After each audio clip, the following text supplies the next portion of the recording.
Surgis de l'immensité des flots, ils apparaissent tous les ans à la même époque au large de l'île de Man, en mer d'Irlande.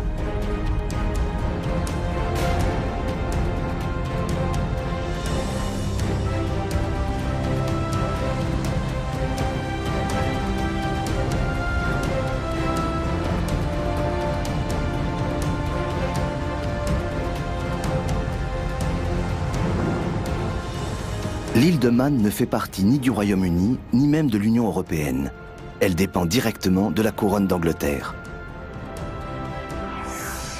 À bien des égards, c'est un territoire d'exception.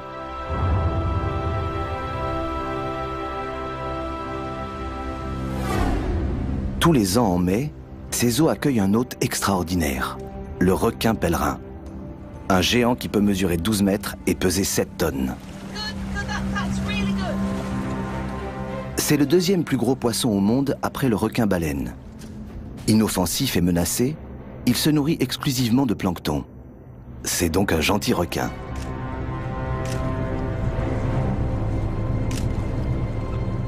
Jackie et Graham Hall l'étudient depuis des décennies.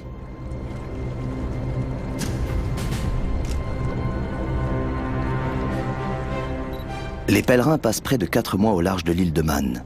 La région constitue l'un des meilleurs sites dans le monde pour leur observation.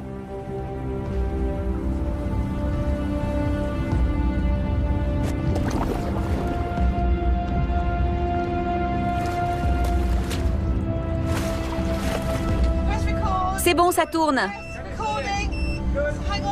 Attends, je vois rien. Baisse la caméra. Légèrement sur la droite. Bien, c'est un mâle.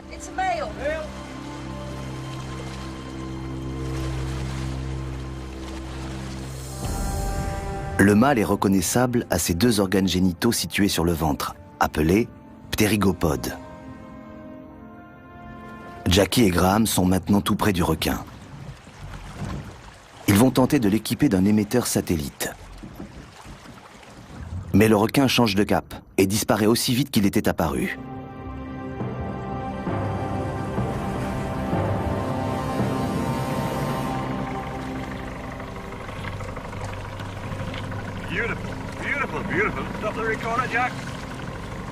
Jusqu'à présent, seuls quelques pèlerins au monde ont pu être équipés d'un émetteur. Jackie et Graham ont réussi cet exploit il y a 2 ans.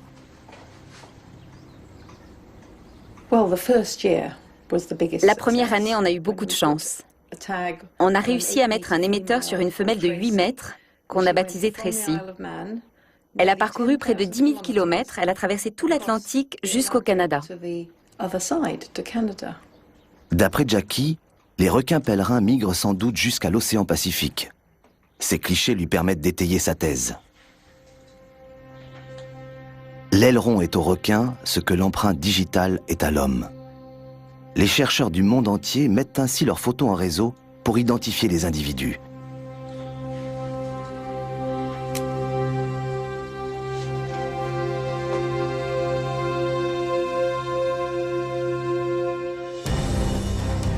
L'île de Man se dresse comme un rempart au milieu des courants violents qui agitent la mer d'Irlande. Cette position très particulière explique sans doute la présence des requins. Ici, aux portes de l'Atlantique, les marées sont importantes. Il peut y avoir jusqu'à 10 mètres de différence entre la pleine mer et la basse mer.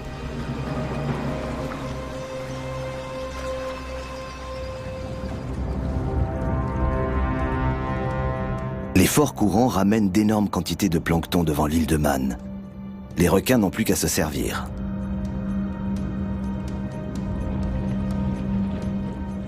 Leur gueule béante peut atteindre 1,50 m de large. Le requin avale 1000 litres d'eau par heure et toute la nourriture qu'elle contient.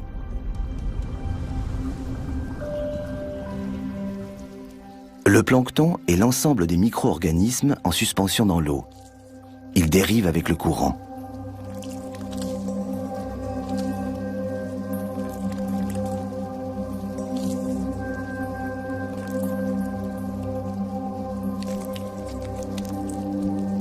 Au fil de l'année, des bancs de plancton de plusieurs kilomètres de long s'éloignent ainsi des côtes européennes en direction du nord.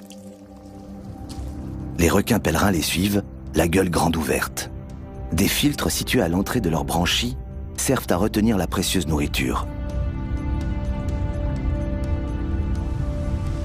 La quantité de plancton présente dans les océans varie avec les saisons. En été, c'est l'abondance. Tout le monde s'y met. L'étoile de mer, par exemple, libère ses larves dans l'eau sans soupçonner qu'elle risque un jour de finir dans la gueule du pèlerin.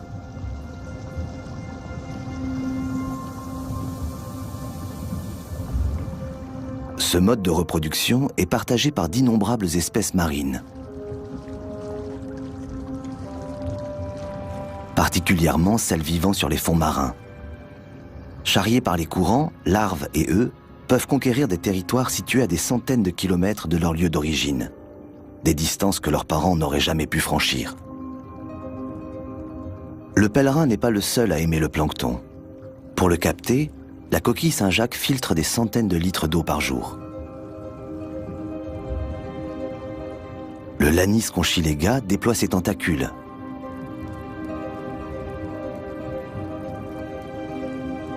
Les coraux mous et les hydropolypes laissent leurs bras se balancer au gré du courant.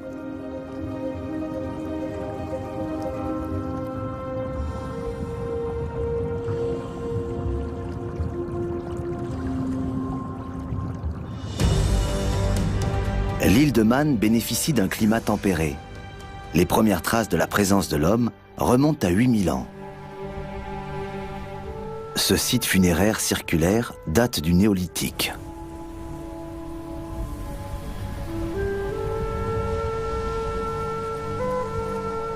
Beaucoup plus près de nous, la roue de l'accès a été installée en 1854 pour évacuer l'eau des mines d'argent, de zinc et de cuivre situées 500 mètres sous terre. 70 ans plus tard, les mines fermaient car elles n'étaient plus rentables.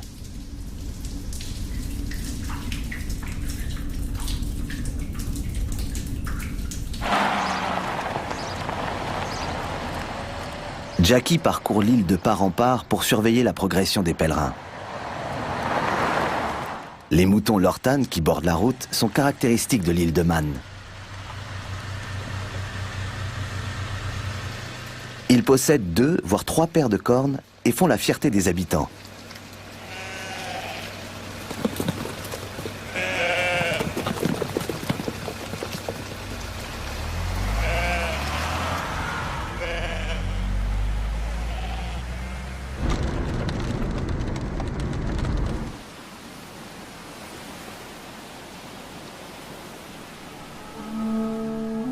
Les vallées reculées de l'île de Man abritent l'une des plus grandes populations de kangourous sauvages hors de l'Australie. Il y a quelques années, un couple de wallabies de Bennett s'est échappé d'un zoo. Depuis, ils ont fait des petits, beaucoup de petits. Ils sont désormais plus d'une centaine. Les kangourous ne causant aucun dommage, les habitants les ont adoptés. Le Snaefell est le plus haut sommet de l'île. Plusieurs espèces rares de rapaces nichent alentour. Comme le busard Saint-Martin. On compte ici 2 fois plus de poussins que dans toute l'Angleterre. L'ornithologue Chris Sharp veille sur les oiseaux de l'île.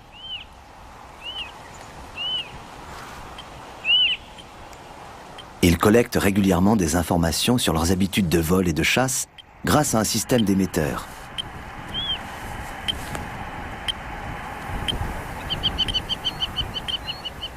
Même après toutes ces années d'observation, les animaux continuent de le surprendre.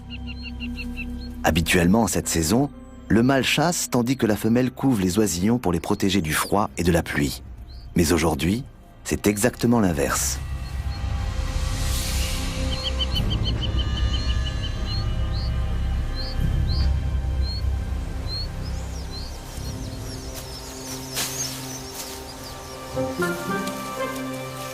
Les busards Saint-Martin nichent au sol et pondent 6 œufs au maximum. Sur l'île de Man, leur durée de vie est d'environ 15 ans.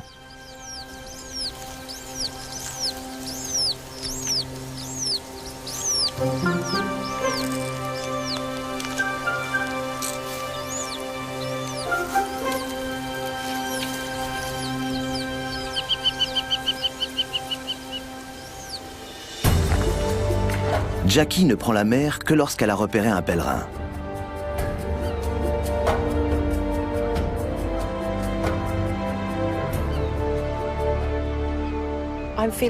Je suis très optimiste. Toutes les chances sont de notre côté. La mi-juin est une période très favorable pour voir des requins pèlerins. Il fait chaud et il n'y a pas beaucoup de vent. Regardez la mer. On voit des lignes argentées. C'est le plancton gras qui s'y agglutine, qui leur donne cette couleur argentée. Quand on cherche des requins, c'est d'abord là qu'on regarde. Et aujourd'hui, il y en a beaucoup. Au début de l'été, le plancton abonde le long des côtes. À mesure que l'été avance, que le soleil se fait plus généreux, ces bancs de plancton dérivent vers le nord. Les requins les suivent à travers l'Atlantique jusqu'en septembre. Jackie souhaiterait que leur route de migration soit protégée durant ces quelques mois d'été.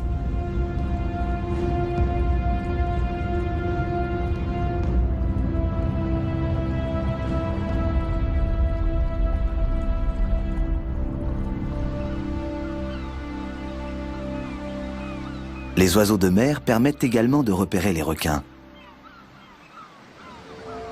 En cette saison, les fous de bassin sont nombreux. Leur technique de pêche est particulièrement spectaculaire. Ils plongent en flèche dans la mer à plus de 100 km/h et peuvent descendre jusqu'à 25 mètres de profondeur.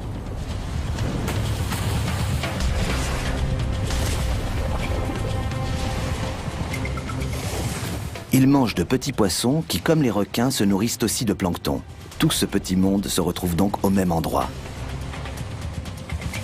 Les harengs tentent une feinte. Le banc se resserre pour se donner l'allure d'un gros poisson. De la sorte, l'adversaire aura du mal à viser un individu donné. Mais le fou de bassin est rarement dupe.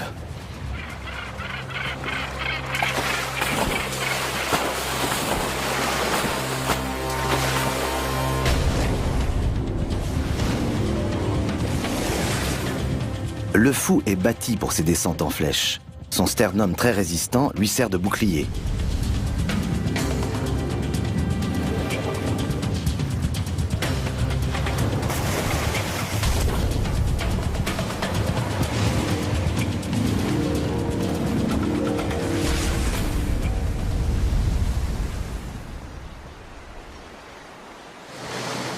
Jackie et Graham se dépêchent. Une fois les oiseaux envolés, ils auront du mal à localiser les requins. Du bateau, la vue est moins bonne que des côtes. Toutefois, la prudence s'impose.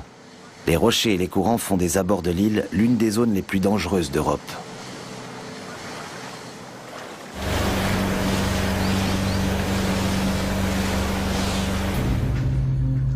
Les méduses pullulent dans toutes les mers de manière cyclique.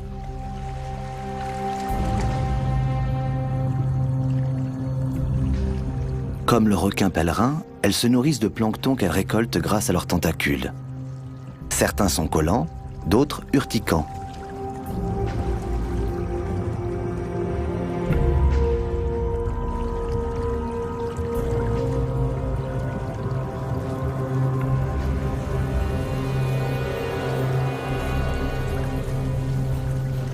Regarde celle-là, comme elle avance. Et il y en a des milliers. La méduse à crinière de lion est en pleine partie de chasse. Elle est cannibale.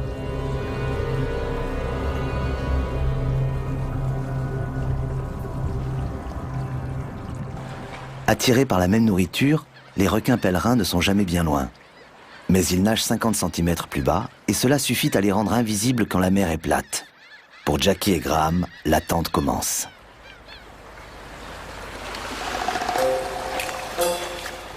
À marée haute, des phoques gris apparaissent sur les rochers. Ces excellents nageurs sont particulièrement balourds une fois à terre.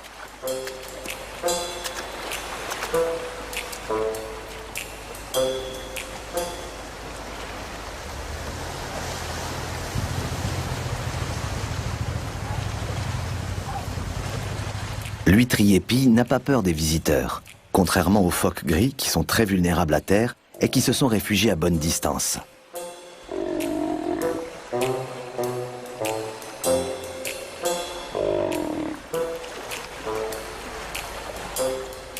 phoques ont un emploi du temps précis. Ils mangent jusqu'à marée haute, puis vont digérer à terre. Leur estomac peut alors contenir jusqu'à 10 kilos de poissons.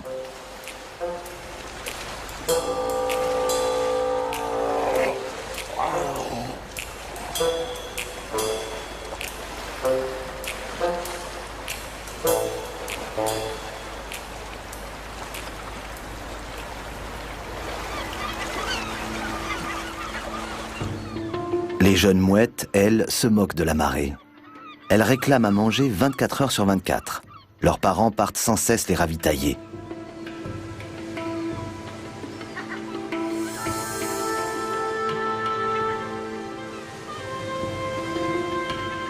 Livrés à eux-mêmes, les poussins explorent alors leur bout de rocher.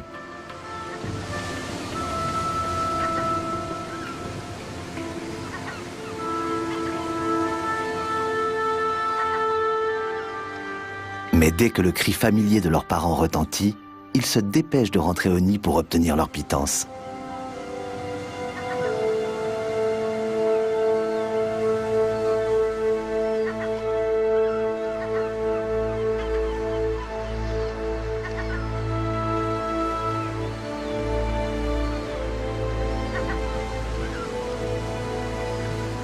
De leur côté, Jackie et Graham sont en mer depuis 12 heures déjà. En vain. On a fait 1 fois et demie le tour de l'île. On a parcouru 110 km. C'est très fatigant de scruter la mer comme ça. Elle était parfaite avec beaucoup de méduses, ce qui indique qu'il y avait beaucoup de nourriture. Mais on n'a pas vu de requins à la surface.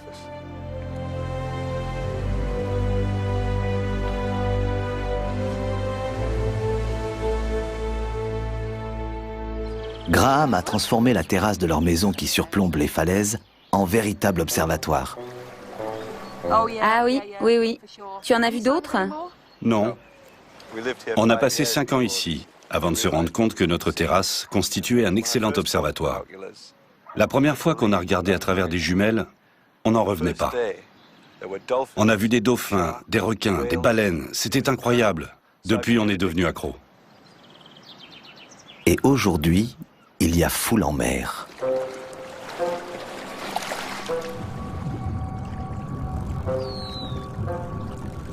Pendant que les phoques gris pêchent dans la baie, un groupe de globicéphales passe au large.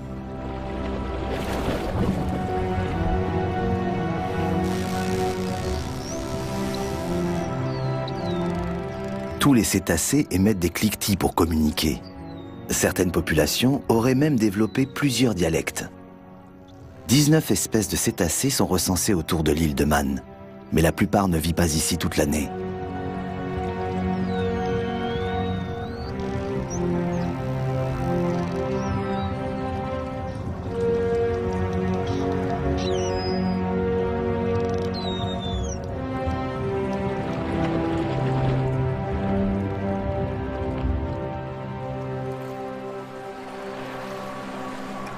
C'est bon, on a le temps.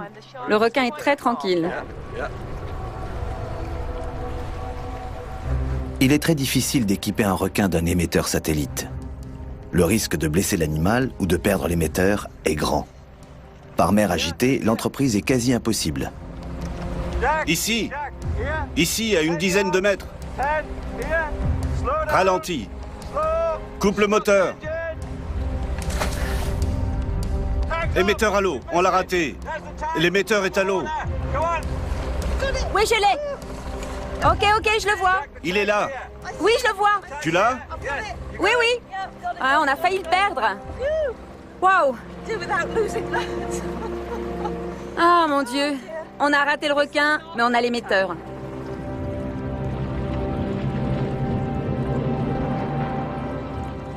Graham vient de mettre au point un nouvel instrument pour observer les requins. C'est un petit catamaran télécommandé qu'il a équipé de 3 caméras sous-marines permettant une vision à 180 degrés. Il espère ainsi pouvoir filmer un accouplement.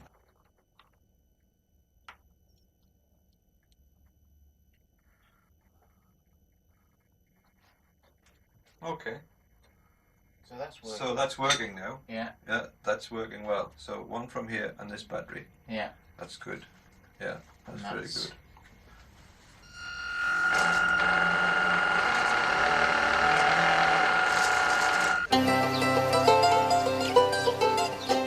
Les habitants de l'île de Man sont connus pour leur débrouillardise. Autrefois, ils utilisaient de vieux filets de pêche pour protéger leur toit de chaume des tempêtes. Aujourd'hui, Chris a décidé de consacrer sa journée au cormoran.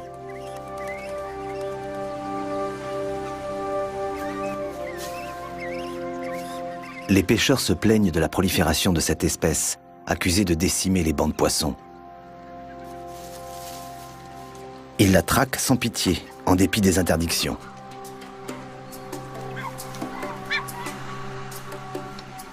Chris souhaite leur montrer que la mauvaise réputation du cormoran n'est pas méritée.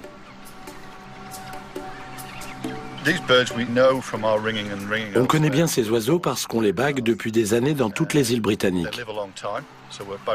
En baguant tous les poussins nés une même année, nous pouvons suivre leur évolution et déterminer quel âge ils atteignent.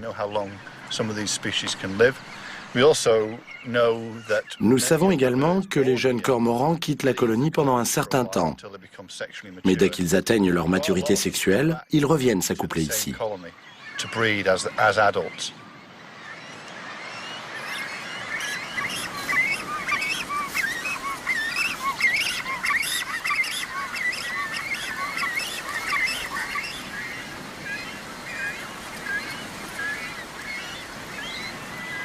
La saison de la ponte s'étale sur plusieurs mois.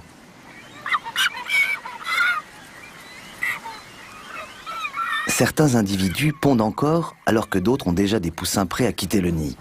Cela augmente les chances de survie des petits.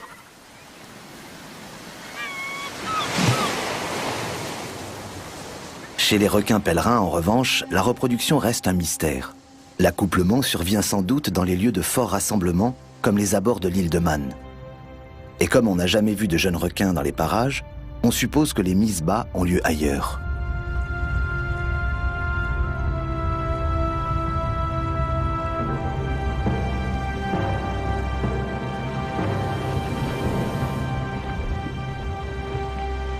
Infatigable, Jackie scrute de nouveau l'horizon à la recherche des requins. Mais au bout d'un moment, un phénomène bien connu des habitants survient, l'arrivée du brouillard.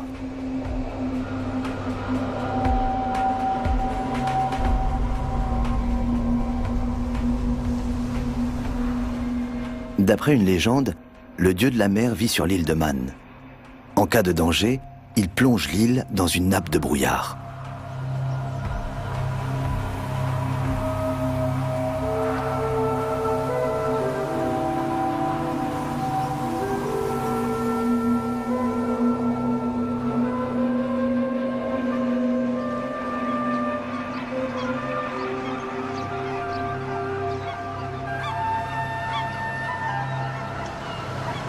Les oiseaux préfèrent rester au sol.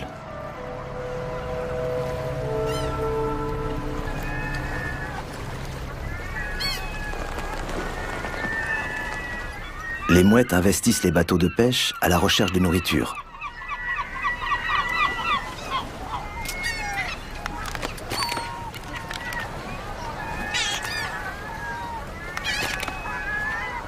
Mais ce ne sont pas les seuls animaux à tirer profit de la situation. Et les pêcheurs à la ligne le savent bien. Car par temps de brouillard, les phoques se risquent dans le port.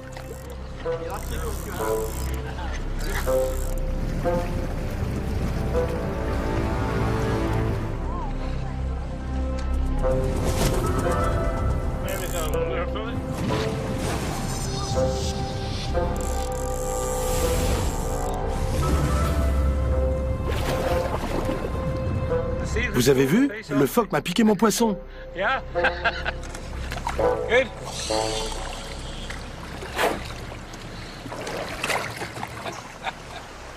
Les mouettes sont une menace pour beaucoup d'animaux.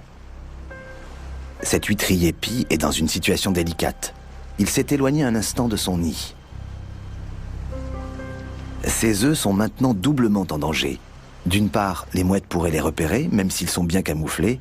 D'autre part, ils risquent de se refroidir dans cette atmosphère humide.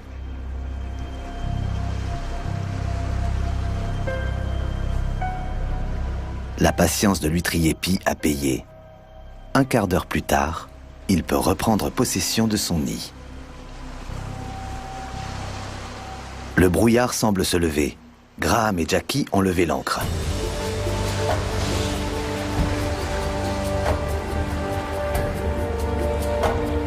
Here we go. In the water, maybe 2. Can you take the ladder along? Ces mouvements ne sont pas ceux d'un requin. 50 meters, Jack. Ce sont des dauphins de ruisseau.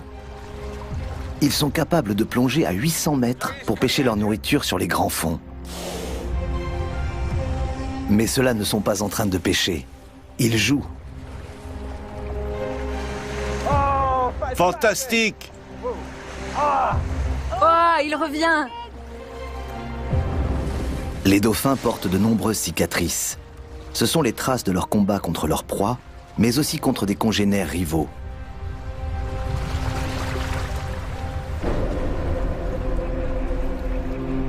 Peu après, le brouillard s'épaissit. On n'y voit pas à 10 mètres. Jackie et Graham doivent rentrer.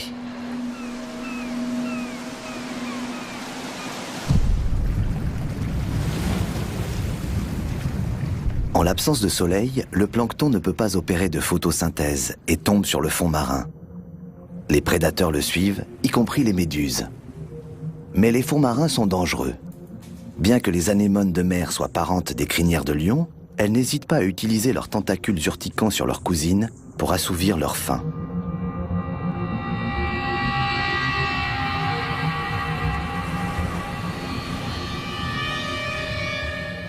S'il n'y a rien à manger à la surface, les requins pèlerins se retirent eux aussi en eau profonde. En cas de mauvais temps, ils peuvent rester dans les profondeurs durant plusieurs jours et même y parcourir d'énormes distances. C'est en tout cas l'hypothèse de Jackie.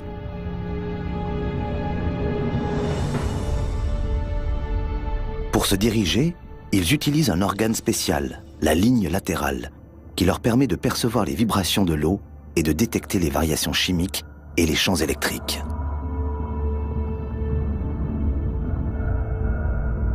Mais que font-ils en eau profonde? On l'ignore. Est-ce qu'ils dorment? Est-ce là qu'ils s'accouplent? Les grands fonds ont encore bien des secrets à dévoiler.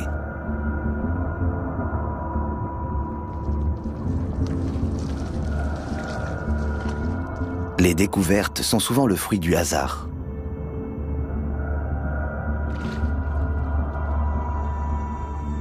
Ce requin pèlerin gîte à 60 mètres de fond, pris dans un filet. Manifestement, sa ligne latérale ne lui a pas permis de détecter cette barrière, pourtant longue d'1 kilomètre. Ces filets quasi invisibles sont de plus en plus utilisés partout dans le monde. Or, ils constituent une véritable menace pour les requins pèlerins. D'après les estimations, il y aurait encore près de 8000 pèlerins dans le monde.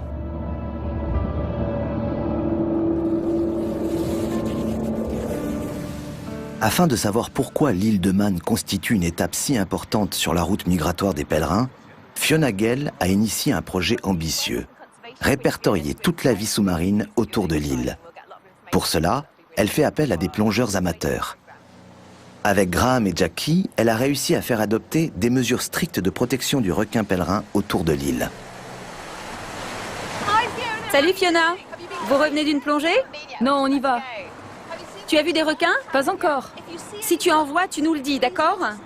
Ok, je vous préviens par radio. Fiona cherche à établir des liens entre les requins pèlerins et d'autres organismes frayant autour de l'île.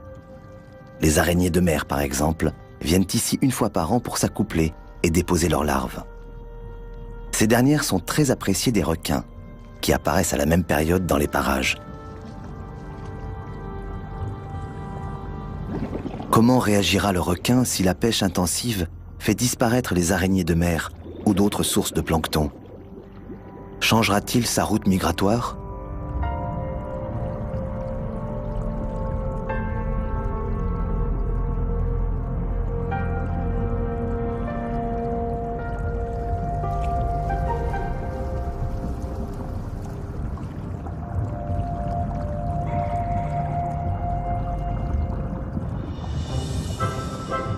Les seiches ont la faculté de changer de couleur. Si elles sont rouges, c'est qu'elles se pâment d'amour. Lors de l'accouplement, le mâle dépose des capsules de spermatozoïdes dans les organes génitaux de la femelle.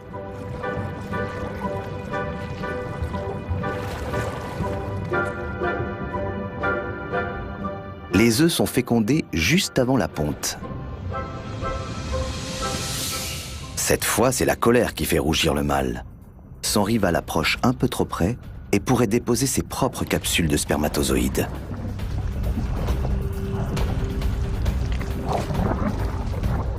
Pour assurer sa descendance, il faut chasser l'intrus.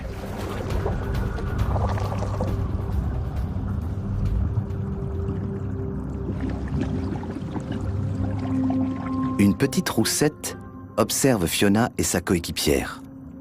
C'est un requin aussi inoffensif que son cousin le pèlerin et qui ne mesure pas plus de 50 cm.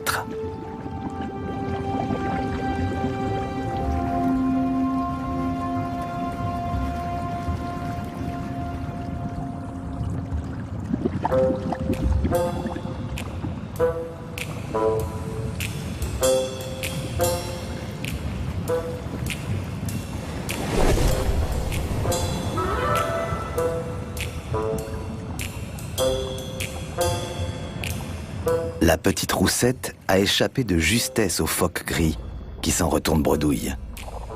Mais une surprise désagréable l'y attend.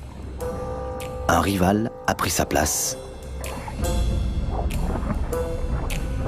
Contrairement à d'autres phoques, les phoques gris ne se livrent pas d'affrontements sanglants. L'un se montre menaçant, l'autre fait un geste de soumission, et voilà l'affaire réglée. Les forêts d'algues sont le refuge d'innombrables espèces. Les algues elles-mêmes sont colonisées. Les délicats hydrozoaires s'y installent pour capturer le plancton. Les grandes algues résistent aux courants les plus forts. Elles sont ancrées dans la roche au moyen de solides crampons en forme de doigts.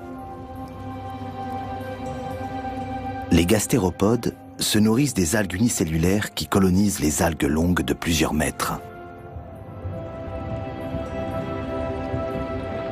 Les phoques gris se réfugient volontiers dans ces forêts sous-marines, où ils trouvent une abondance de nourriture. De là, ils peuvent aussi tout voir sans être vus. Celui-ci observe les plongeurs depuis un bon moment. Ils n'ont pas l'air dangereux. Du coup, il tente un coup d'éclat. Mais Fiona connaît bien les phoques. Un simple geste suffit à faire fuir l'impertinent.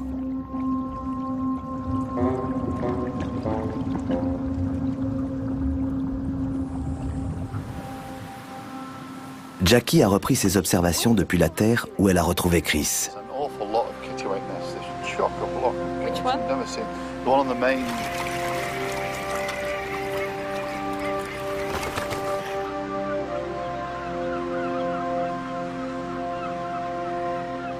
Les falaises d'ardoise sculptées par l'érosion sont spectaculaires. Pour l'homme, elles sont quasi impraticables. Mais pour les guillemots de Troie, c'est l'endroit idéal pour construire un nid.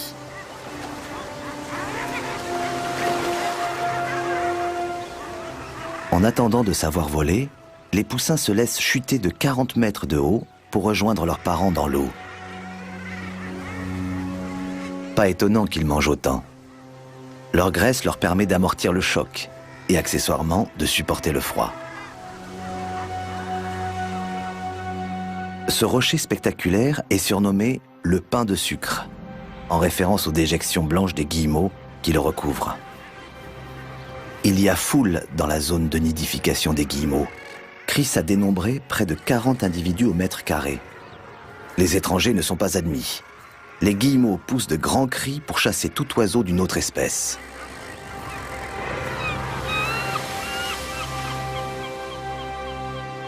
Les guillemots de Troie sont d'excellents plongeurs capables de descendre à 100 mètres de profondeur.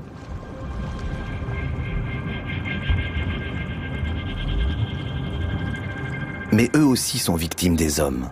Près d'un tiers des oiseaux bagués par Chris meurent dans les filets de pêche.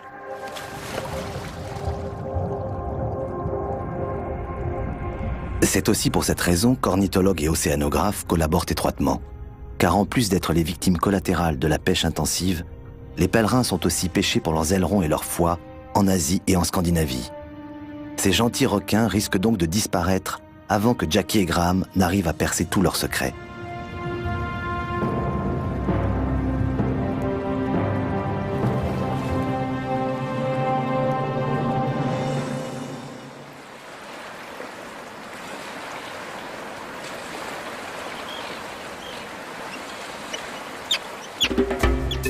Aujourd'hui, l'ornithologue est venu photographier les nids des sternes arctiques.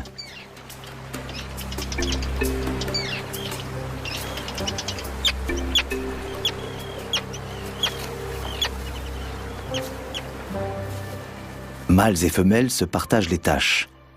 Pendant que l'un garde les œufs au chaud, l'autre chasse et veille sur le nid depuis les airs.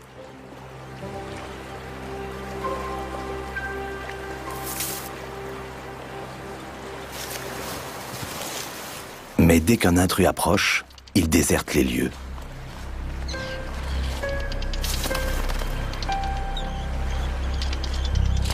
Chris photographie tous les nids de la colonie pour calculer le rapport entre le nombre d'œufs couvés et le nombre d'individus qui atteignent l'âge adulte et qui reviendront donc ici se reproduire.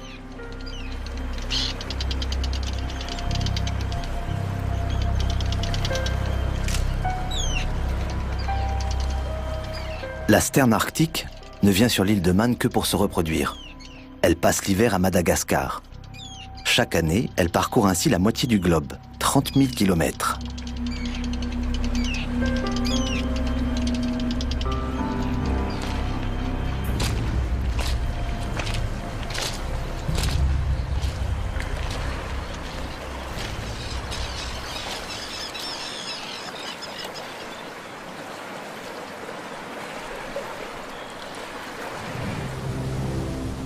Ce soir, Chris rapporte de bonnes nouvelles à Jackie et Graham.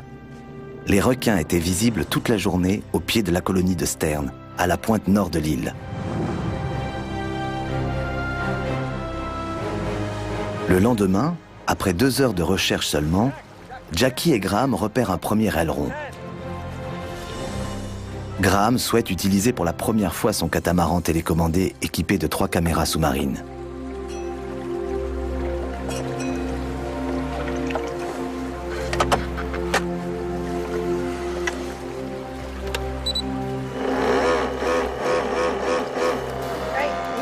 Ça marche? Oui.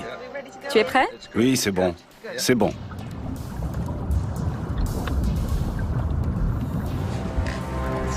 C'est super. Fantastique. On va arriver à filmer le requin? J'espère.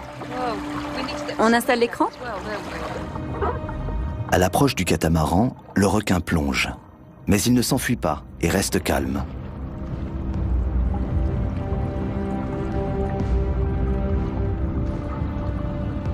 On voit quelque chose sur l'écran? Non, pas encore.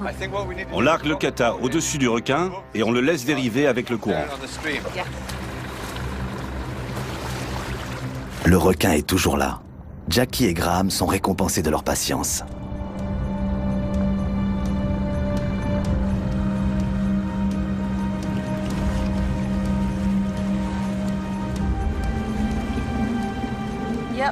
Je ne vois que des méduses. Ok. Et là, tu le vois? Oui, oui, oui. Sur l'un des écrans. Le requin mesure près de 9 mètres de long et pèse dans les 3 tonnes. Le catamaran miniature ne l'effraie pas.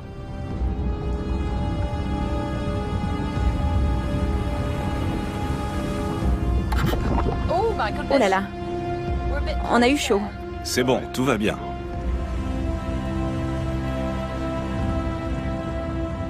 Jackie et Graham avaient déjà vu des parasites sur les pèlerins, mais jamais d'aussi grands. Cette sangsue de près d'1 mètre de long ne semble pas gêner le requin.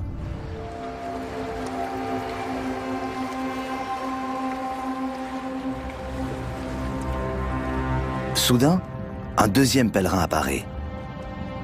Ces deux-là tournent en cercle autour du catamaran. Serait-ce le début d'un accouplement ?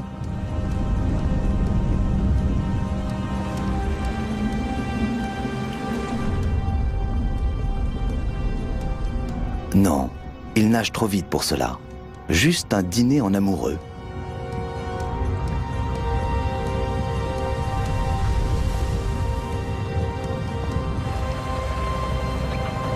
C'est super, parce que le requin n'a pas peur du tout du catamaran.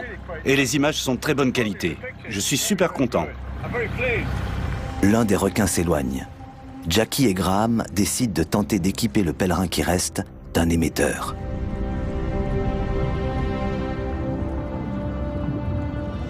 Dépêche-toi.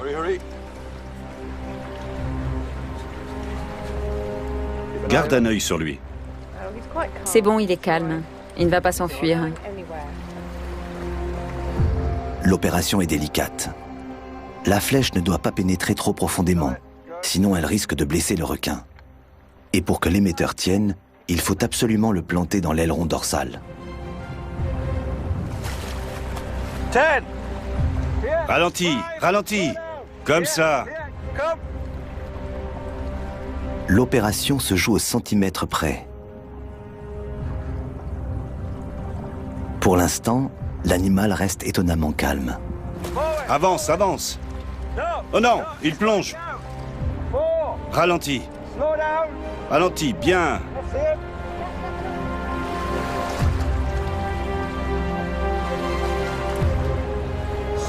Coupe le moteur. On est bon. Attention. Oui, on l'a eu. Mission accomplie.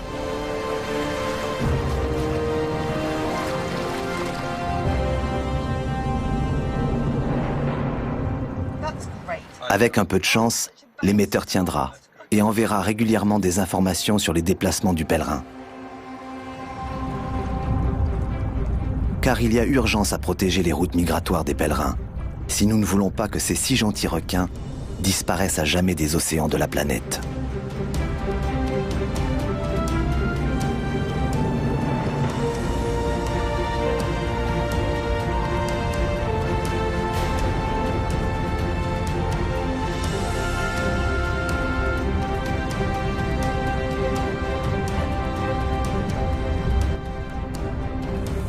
Restez avec nous pour la suite de nos programmes. Notre ronde des plus beaux villages de France nous emporte à Brantôme, surnommée la Venise du Périgord.